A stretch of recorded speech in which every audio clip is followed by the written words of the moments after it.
বাংলাদেশের উত্তরের সীমান্তবর্তী জেলা পঞ্চগড়ে অবস্থিত মির্জাপুর শাহী মসজিদ ইতিহাসের নীরব সাক্ষী হয়ে দাঁড়িয়ে আছে প্রায় ৩ শতাধিক বছর ধরে। আটোয়ারী উপজেলার মির্জাপুর গ্রামে স্থাপিত এই মসজিদটি মুঘল ইসলামী স্থাপত্যশৈলের এক অনন্য নিদর্শন। সবাই নির্মাণকাল সম্পর্কে সুনির্দিষ্ট তথ্য না মিললেও ধারণা করা হয় সপ্তদশ শতকের শেষভাগে মুঘল আমলের কোনো স্থানীয় ধারকবাহকের উদ্যোগে মসজিদটি নির্মিত হয়। সেই সময় উত্তরবঙ্গসহ সারা দেশে মুঘল স্থাপত্য ও ইসলামী সংস্কৃতির বিকাশ ঘটছিল, যার ছাপ স্পষ্টভাবে দেখা। মসজিদটির নকশা ও নির্মাণ ছিল পরিপূর্ণ শৈল্পিক।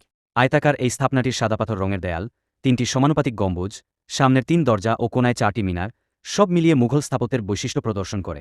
দেয়াল জুড়ে দেখা যায় টেরাকোটা ফুল, লতাপাতা এবং অলঙ্কারমূলক মোটিফের সূক্ষ্ম খোদাই। মসজিদটি শুধু নামাজের স্থান ছিল না, বরং স্থানীয় সমাজ ও সংস্কৃতির কেন্দ্র হিসেবে ব্যবহৃত হতো। আশেপাশের প্রাচীন কূপ ও কবরস্থান সে সময়ের জীবন, আচার বিচার এবং ধর্মীয় ঐতিহ্যের ইঙ্গিত দেয়। বর্তমানে মির্জাপুর শাহী মসজিদ বাংলাদেশ প্রত্নতত্ত্ব বিভাগের সংরক্ষণাধীন স্থাপনা। দীর্ঘ সময়ের ক্ষয় ও প্রাকৃতিক দুর্যোগের পরও মসজিদটি তার সৌন্দর্য ধরে রেখেছে। পর্যটক ও গবেষকদের কাছে এটি ইতিহাস, স্থাপত্য ও ঐতিহ্যের এক মহামূল্যবান দলিল।